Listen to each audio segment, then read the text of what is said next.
Hello friends, good evening. आज हम एक बहुत ही इम्पॉर्टेंट टॉपिक को डिस्कस करेंगे कि नर्सरी से पौधे लाने के बाद जब हम लेकर घर आते हैं और जब उसे रीपॉट कर देते हैं तो वह पौधा मर क्यों जाता है। ऐसा क्यों होता है कि उसकी पत्तियां धीरे धीरे गिर जाती हैं या पीली पड़ जाती हैं और फिर वह पौधा बिल्कुल ख़राब हो जाता है। आज उसी टॉपिक पर हम डिस्कस करेंगे कि किस तरीके से हम कैसे केयर करें जिससे कि नर्सरी से जब हम पौधे लेकर आते हैं तो उसे अच्छे से रिपोर्ट कर सके और वह पौधा सरवाइव कर सके। फ्रेंड्स, जितने भी न्यू गार्डनर फ्रेंड्स हैं, बिगिनर हैं, अभी अभी गार्डनिंग उन्होंने शुरू की है, उनके लिए ये वीडियो बहुत ही प्रॉफिटेबल होने वाला है, काम का रहने वाला है। तो वीडियो को आप स्किप ना करें और पूरा देखें।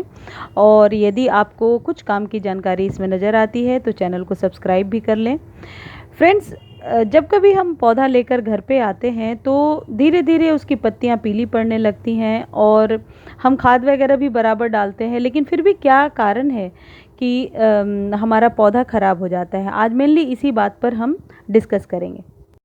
फ्रेंड्स, जब हम नर्सरी से पौधा लेने जाते हैं तो पौधा या तो हमें 4 से 5 इंच के प्लास्टिक के कंटेनर में लगा हुआ मिलता है या फिर हमें एक प्लास्टिक की पन्नी में मिलता है।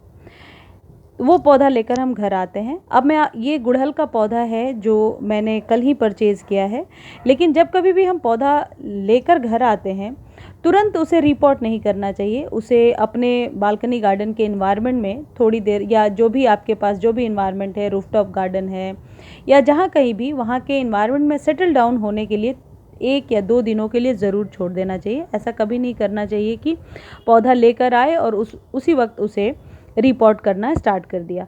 तो ये गुड़हल का पौधा है जो 2 दिन पहले मैंने लिया था। अब ये सेटल हो चुका है। अभी मैं किस तरीके से लगाऊंगी वो मैं आपको दिखाती हूँ। फ्रेंड्स, जब भी हम नर्सरी से पौधा लाते हैं, कभी कभी वे पौधे जो हैं, जैसे क्रोटोन वगैरह के पौधे या जो हाउस प्लांट हैं, वो इस तरीके के छोटे बास्केट में लगे होते हैं। ये हालांकि गुड़हल में नहीं लगा, मैं किसी और अपने प्लांट से मैंने आप लोगों को दिखाने के लिए निकाल कर रखा है। तो हम क्या करते हैं, जब कभी भी हम रिपोर्ट करते हैं तो हम इस बास्केट को भी हटा देते हैं, जो हमारी सबसे पहली गलती होती है। कभी भी हमें इस बास्केट से उस पौधे को नहीं निकालना चाहिए, बल्कि इसके साथ ही प्लांट करना चाहिए। ऐसा क्यों, वो मैं आपको बताती हूँ। फ्रेंड्स, जब भी नर्सरी वाले पौधा ग्रो करते हैं वो इस प्लास्टिक के पॉट में सबसे पहले लगाते हैं। उसके बाद जैसे ही वो पौधा बड़ा होने लगता है उसे बड़े प्लांटर में या अपने ज़मीन में उसे प्लांट कर देते हैं। जब वो पौधा हमें देते हैं, पौधा बहुत बार ऐसा, जैसे कि इसकी जड़ें देखो, ये ज़मीन में लगी होती हैं। जब वो निकाल कर देते हैं इसकी जड़ें थोड़ी सी डिस्टर्ब हो जाती हैं क्योंकि वो ऑलरेडी ज़मीन में लगी हैं, फिर वो निकाल कर दे रहे हैं हमें। ऐसा हर एक प्लांट के साथ करीब करीब होता है। तो घर लाने के बाद एक तो उसकी जड़ें डिस्टर्ब हो चुकी हैं, आप कभी भी इस बास्केट को डिस्टर्ब ना करो। यदि उस बास्केट में लगा हुआ है, ये बास्केट आपके पौधे को बिल्कुल भी नुकसान नहीं करता और ये अपने आप धीरे धीरे गल जाता है। इसमें बड़े बड़े होल्स होते हैं तो जड़ों को फैलने के लिए पूरी स्पेस मिल रही है। ऐसा बिल्कुल भी नहीं है कि इससे रूट बाउंड होगा। इसको आप ऐसे ही लगा देंगे, उसके किसी भी पौधे के रूट बॉल को यदि आप ज़्यादा डिस्टर्ब करेंगे उसके रूट्स को, तो फिर वो पौधा डिस्टर्ब हो जाता है और उसे नए इन्वायरमेंट में एब्जॉर्ब होने में, सिचुएशन को घुलने मिलने में बहुत टाइम लगता है।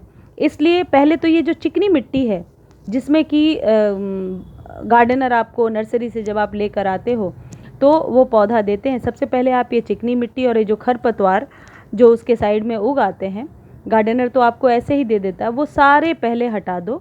लेकिन कभी भी पूरी जड़ों को आप खाली ना करो कि बिल्कुल भी मिट्टी हटा दिया और जड़ें बिल्कुल खोखली हो गई।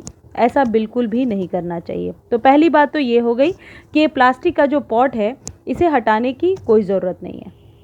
फ्रेंड्स, दूसरी जो इम्पॉर्टेंट टिप्स है वो ये है कि जब कभी आप सॉइल रेडी करें किसी अपने नए पौधे के लिए, बहुत ज़्यादा खाद भरने की ज़रूरत नहीं है। आप 60-40 के रेशियो में गार्डन सॉइल और वर्मी कंपोस्ट ले लें।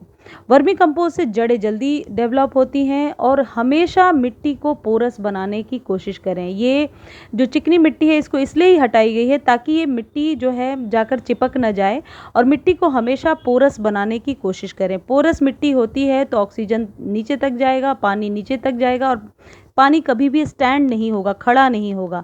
पानी खड़ा होने से जड़ें जो हैं वो गलने के चांसेस ज़्यादा होती हैं। दूसरी चीज़, ये दूसरी बात हो गई। तीसरी चीज़ ये है कि जब कभी हम लेकर आते हैं पौधा, हम पॉट में बहुत ज़्यादा कंजूसी कर लेते हैं। हमें ऐसा लगता है कि छोटे पॉट में भी ये चल जाएगा। हमेशा पॉट साइज़ का जो चुनाव है वो आप गमले का जो चुनाव है वो आप पौधे के अकॉर्डिंग करें। जैसे ये गुड़हल है, ये हार्डी प्लांट है और इसके लिए हमेशा बड़े पॉट की ज़रूरत होती है।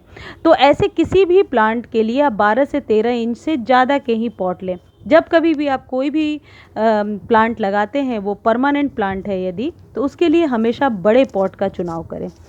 तीसरी चीज़ ये है कि फ्रेंड्स, यदि आप गुड़हल का पौधा लगा रहे हैं तो कोशिश करें कि उसे आप प्लास्टिक के गमले में लगाएं, ना कि मिट्टी के गमले में।